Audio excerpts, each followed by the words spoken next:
How do you found an Oxford college? It's an interesting question. A couple of months before this point, the king had agreed to give a royal charter to found Pembroke College. Now, if you're founding a new institution, it's very helpful to found it on top of another institution. So Broadgates Hall already existed. Broadgates Hall was a sort of hostel for lawyers. There were students in the university here. But what the Royal Charter did 400 years ago was turn Broadgates Hall into a full college of the university. This was a big moment. This is like, for the Americans who are here, this is like becoming a state when you've just been a territory. In order to commemorate this, we've got an afternoon of programming for it. We're going to kick it off by commemorating one particular moment, which was an oration, a speech given at the opening of the college. Now, the oration, like all serious things in Oxford, was written and performed first in Latin, but we thought that just listening to the Latin wouldn't be great because of changing educational fashions. But we also thought it would be a shame to just do it in English.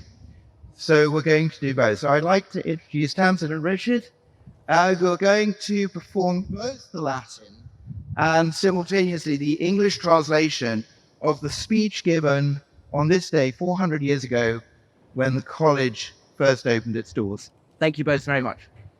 I know it's a bit insulting to have the English done for you when obviously all of you are flawless in your Latin.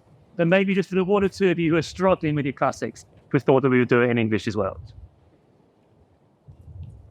Sentio natir potensis, salvanelium adjocobis, ad antiquum hoc nomen vox antiquandum.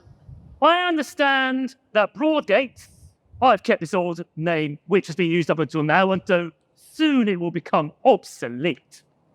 Sentio inquam, aureis vobis ad unum omnibus erectus, quos se ferat oratio mea, avide expectantibus. I understand, as I say, that the winds will carry my words to all of you listening here so expectantly.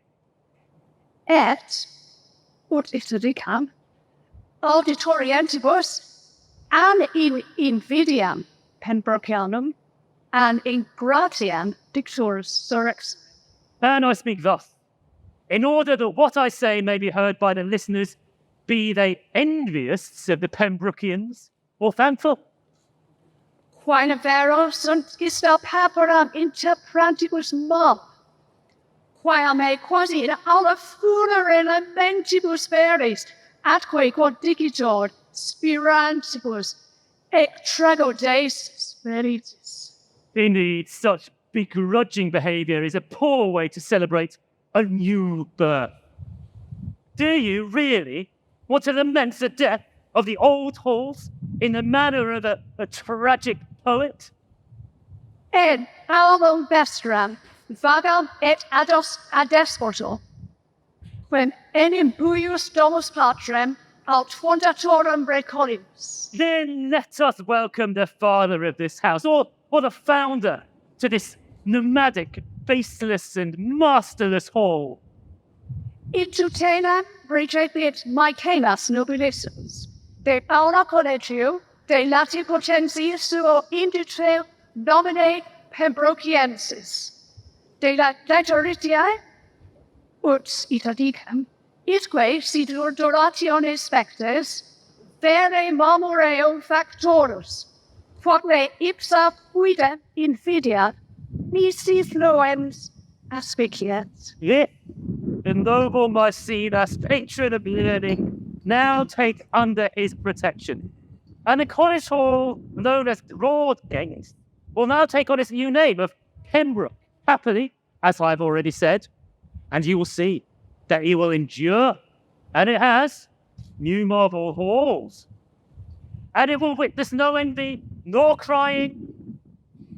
And in qui cuius benefici auctor et fundus nobis exitit, qui mutationem ad partoriet, pietatis criminis rerum systemus, postulabimus benevolentiae dantique nobis recte estimantibus beneficii invidiam faciemus. The patron and founder of all these good things, who has caused these changes, is here.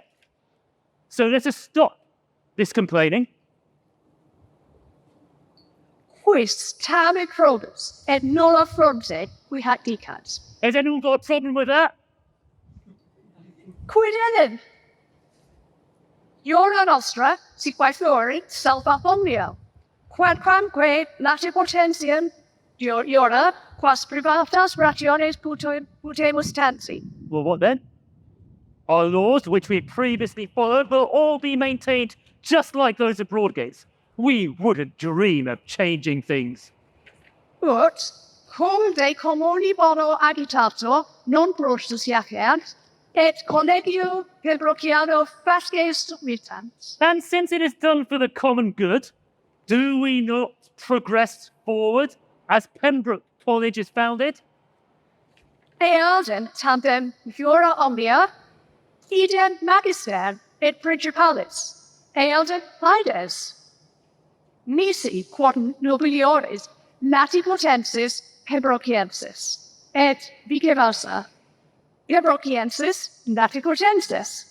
Tros Tyriusque hoc tantum discrimine, quod nos prius titula nescio quid forte ironico appellatus, iam vere magnificum nomen insigniet. So, you have the same laws, the same master, the same principles, the same halls. Who now can distinguish between Pembroke and Broadgates, vice versa, between Broadgates and Pembroke, or even between Troy and Tyre? Who can tell the difference?